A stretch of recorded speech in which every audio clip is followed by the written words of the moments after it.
Many people think football isn't as good as it used to be. This idea is becoming popular among fans, former players, and coaches. For example, Ronaldo Nazario admitted he finds football boring now and prefers watching tennis. He also thinks players have lost what made them special. Even one of the greatest footballers ever feels like the game has changed for the worse. So, what's happening? Is football really in decline? Is this just a case of older people being too nostalgic, or is there some truth to it? I'll explore all these questions in this video. One major reason why fans are upset is because football now focuses less on individuality. Nowadays, top players aren't encouraged to dribble or show off their personal style as much. Instead, the game is more about teamwork and avoiding mistakes than showcasing individual talent. But focusing on minimizing mistakes isn't exactly new. It was actually Jose Mourinho's whole strategy. He emphasized a strong defense and waited for other teams to slip up. This approach worked well for him. He still holds the record for the fewest goals conceded in a Premier League season and won many major trophies. Back then, people didn't complain about this strategy ruining football, and I think there are a few reasons for that. First, a practical, tactical approach was already common back then, except for a few managers. Second, while Mourinho focused on being defensive to minimize mistakes, he still let his players show their individual skills, especially during attacks. Today's game is different because there's less emphasis on individual talent, which is why people are talking more about this issue now compared to before. Take a look at this clip from Arsenal versus Chelsea in 2004. Dan points out that it feels like watching a different sport. It's because you don't see players kicking the ball long like that anymore. Nowadays, they take a touch and pass short to keep better control and avoid losing the ball. Modern football has become very focused on controlling how goals are scored too. For example, at Euro 2024, teams from smaller footballing countries took more long shots than ever. At one point, 35% of the goals came from long shots, which goes against the idea of controlled football. These days, most top clubs focus on passing the ball around until they can score a tap-in. The idea is all about control. If you control the ball more, manage the game better, and force the other team to play where you want them to, you're more likely to win. One person people often link this shift to is Pep Guardiola.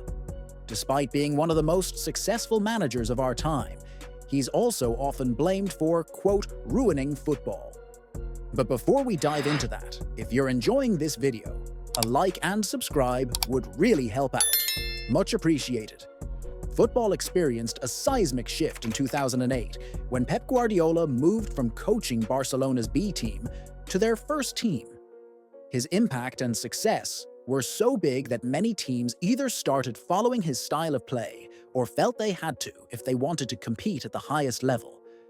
With some of the best midfielders ever and the greatest player ever, all on his team, Pep's idea of a structured, possession-based game really took off. Barcelona's style was all about short passes and fast movements.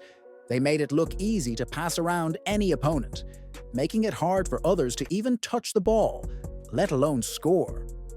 Watching them was like seeing a perfect football performance. It seemed like all 11 players were in sync, knowing each other's next moves before the other team could react. While these teams looked amazing when they played at their best, the criticism comes from how rigid everyone's roles are, even when they're not on the ball. Zlatan Ibrahimovic is considered one of the greatest strikers ever. There's no need for much introduction or background on him. However, during his time at Barcelona, he famously clashed with Pep Guardiola. Zlatan had a natural talent for scoring goals and knowing where to be in the box. It's why they agreed such a huge deal with Inter Milan for him. But Pep wanted him to do more, like work off the ball and create triangles with midfielders and wingers, which wasn't really Zlatan's style. Their differences even led to arguments off the field. This eventually caused Zlatan to leave Barcelona sooner than expected, but he continued to have a very successful career after that. The tension between Pep and Zlatan wasn't a one-time thing. It's happened with other players too. If a player, even if they're exceptionally talented, didn't fit into Pep's strict style of play, they often didn't work out. This led to Pep getting a reputation for either not using brilliant players who didn't adapt to his style, or making those who did fit into his system just another cog in the machine. Take Jack Grealish as an example. At Aston Villa, he was known for his exciting runs and quick dribbling. But now at Manchester City, under Pep, he mainly focuses on passing and has lost a lot of his individual flair. Even though City won the treble the previous season and Grealish played his role, he seemed much less noticeable this season and didn't even make the English national team. This is surprising given he was bought for £100 million a few years ago.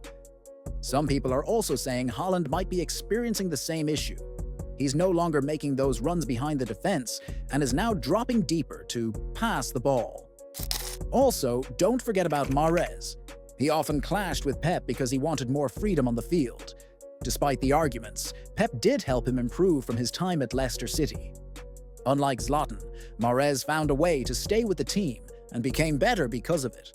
Sure, some players might struggle with this style of play, but only focusing on those who haven't done well instead of the many who have succeeded in these systems is unfair. Pep Guardiola has definitely changed football. We see fewer standout stars like Ronaldinho or Neymar, and more players who excel in specific roles within a system. But this broad view that football is worse now doesn't tell the whole story. Carlo Ancelotti has won the Champions League twice in just 3 years by letting his players play their own game. He builds his team to let his best players do what they do best. This is where the tactics versus vibes jokes come from. Unlike Pep, who focuses on detailed tactics, Ancelotti gives his top players the freedom to shine. If Haaland were at Real Madrid, I'm sure he'd still be making those deep runs like he did at Dortmund. Klopp at Liverpool built his team around fast, direct football, pushing players up the field quickly.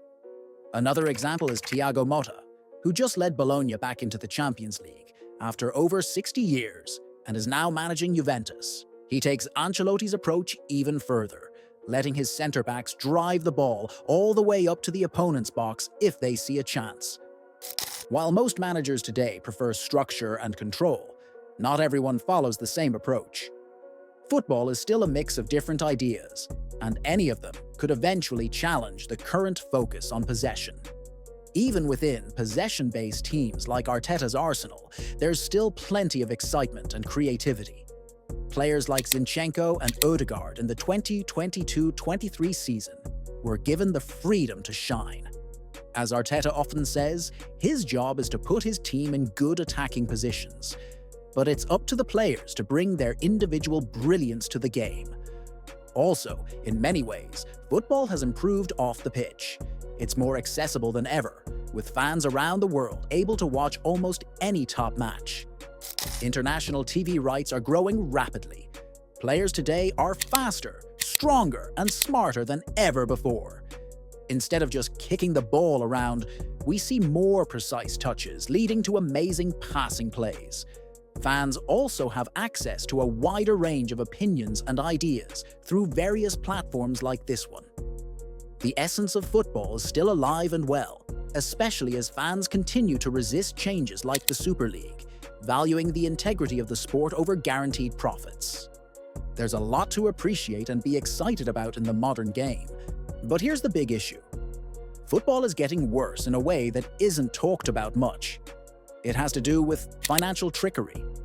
Clubs are constantly finding ways to bend financial rules, whether it's selling properties to themselves to show more revenues so they can spend more, or selling future earnings for quick cash to avoid bankruptcy.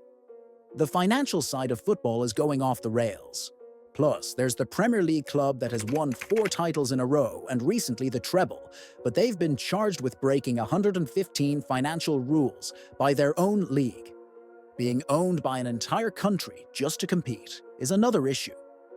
Football has become so big, wealthy, and influential that even governments are getting involved, and I think it throws competition out of balance. No company or individual owner can match the resources or connections of a country's investment fund. Infinite wealth plus all the world's connections at your fingertips sounds like a GTA cheat code. If you know, you know. On top of that, as the chase for money keeps growing, the people in charge of the game are pushing to add more matches to an already crowded schedule, which puts player safety at risk. FIFA wants more World Cup teams and matches to increase their profits, and UEFA is expanding the Champions League group stages for the same reason. Remember the 2022 World Cup with crazy added time at the end of each half? This is an area where things have undeniably become more complicated and worse on and off the pitch. But is football really getting worse on the pitch, like some people say? In some ways, yes, but in many ways, no. Sure, we could use more players like Ronaldinho, but different styles of play still have a chance to shine.